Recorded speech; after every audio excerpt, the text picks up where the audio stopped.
What is going on, guys? Welcome back to the channel. Critical Overlord here. We're going to be talking about a few different horror topics in this video here today. We'll be talking about Invisible Man 2. We'll be talking about Final Destination 7. We'll be talking about Nightmare on Elm Street. And we'll be talking about Scream 7. So starting off here with Invisible Man 2. A movie I could have sworn was announced as being dead, but I guess not. Elizabeth Moss gave an update recently to Screen Rant, confirming that this is still in the works, I guess. I'm just going to share the last half of what she said and give my thoughts. She said, "We really want to make sure that if we do a sequel, it's worthy and it's going to have to be as good, if not better." So that's been kind of what's slowed us down. But I don't think that's a bad thing. I think if we're going to do it, it's got to be right. But we still want to do it. We're still working on it. We just have to get the right script together. My thing is this. That film came out over 5 years ago at this point, if I'm not mistaken. And I could have sworn she has also given a similar statement in the past.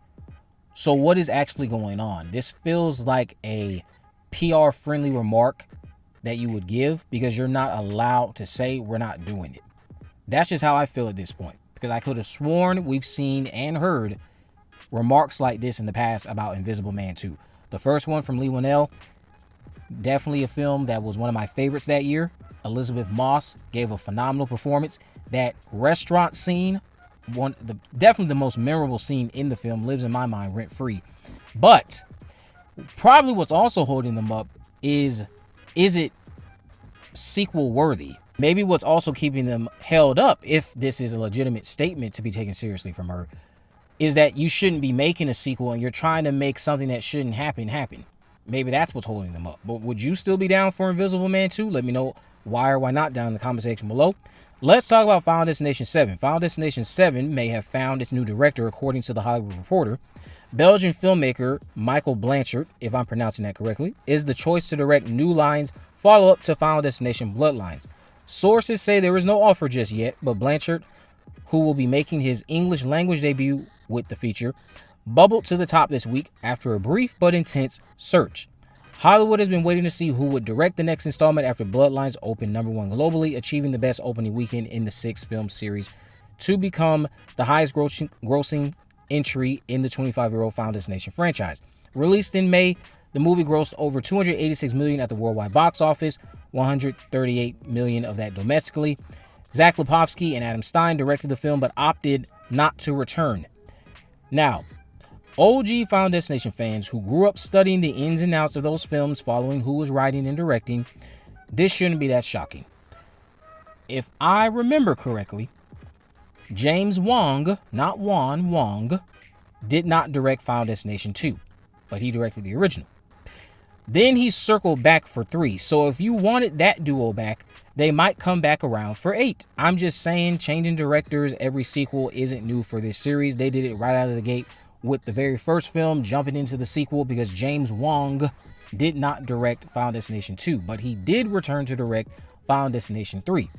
So I am not upset that these two are gone, because while I saw potential in them directing this Final Destination movie, the end result was not to my liking. So I'm curious to see why this individual bubbled to the top after an intense search, as The Hollywood Reporter claims, and what he can bring to the table. Anything can be better than Bloodlines, and I think this gentleman is going to be able to give me what I'm looking for.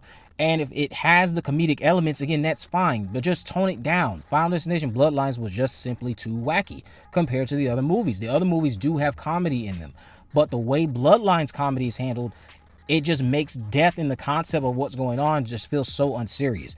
So I couldn't take the movie seriously. But let's talk about Nightmare on Elm Street. Robert Englund sat down with Bloody Disgusting recently to discuss Nightmare on Elm Street, and he went over ways to reboot using Dream Warriors. He reflected on his thoughts about Kevin Bacon taking over, but his last few comments were the most interesting to me. He went over how they should tackle replacing him, something many people would argue, oh, they shouldn't do that anyway. Well, I can agree. Yeah, but you need to start engaging with the fact that they are going to do it, and who should do it. So Robert himself has talked about this. He said, but I think they probably should steer themselves to someone more unknown that doesn't have to worry about following in my footsteps or anything else, just creating his own conception of the character. I think that it would be interesting to maybe redefine Freddy differently than my physicality and my size, a lumbering, tall man perhaps, or someone weary and shorter than me, and maybe more cat-like or reptilian. It will be interesting. They got to pick somebody that can go the distance. Now, it's that last one that's key. You definitely need to pick someone who can go the distance. Somebody who can stick around for this sequel, that sequel, and whatever else you want to do for the foreseeable future. If you have some type of decade-long plan, let's say, or even a trilogy, or just anything that involves having a consistent person that can return to the role. You don't want to pick somebody probably now like a Kevin Bacon. I'm sure Kevin Bacon would do a phenomenal job, but it's kind of getting to a point where it's the same reason why we don't want to pick someone like Robert Englund. I wouldn't mind seeing Robert back, but Robert himself has acknowledged he's just not up for it anymore. He's even talked about being open to returning if it's animation style, but the public wants to see him back as this character. And I get it. I wouldn't mind it either, but you have to start engaging with age. You have to start engaging with the fact that he himself is acknowledging he's not able to do what he used to, and that just comes with age and time. I don't know what more do we want from that man. What he did in Freddy vs. Jason, perfect send-off. The movie itself, is it a masterpiece? No. But Robert's performance, definitely one of the better ways to go out on a high note. That, and of course what he did in Wes Craven's New Nightmare. Just phenomenal work. He's always done a great job, and somebody else can take up the mantle and do a good job as well. They don't have to be Robert Englund, and he himself acknowledged this in his statement. I like how self-aware he is, and I like how realistic he is, because this could inspire some other fans to be open-minded to the fact that Robert Englund is going to be replaced one day. And he's right. It should probably be someone a little bit more unknown, so that way they don't have a lot of expectations surrounding them, because they're already going to have enough. But if they're known, I feel like that can make it worse. Now, let's talk about Scream 7. So McKenna Grace hyped up her role in Scream 7 recently with Collider. Well, I guess reflected on is a better choice of words. This all but confirms the fate of her character to me. So if you don't want to know what this implies, then I guess stop listening. But if you already saw the title of this video, you came here for a reason. She said, I did lose my voice, and that was at first. It was so cool. I lost my voice for how much yelling and screaming are involved for those type of films. But yeah, I lost my voice, and then the next day I had an audition for the biggest musical ever, and I was like, you're joking, of course. Now, she went on to say she revisited set after rapping to geek out over seeing Neve Campbell in action as Sidney Prescott, and that's kind of what gave it away. Why are you still hanging around set? Because she probably ended up dying in the film. Now, for those of you who've been reading rumors online and everything else, you probably already know what is going to happen with McKenna's character, so yeah, yippee. We're ahead of her. We know what's happening with the character of Hannah, and I'm certain she's going to knock it out of the park. But I will say this. It is possible that McKenna was just hanging around set after shooting her scenes because the film is being shot out of order.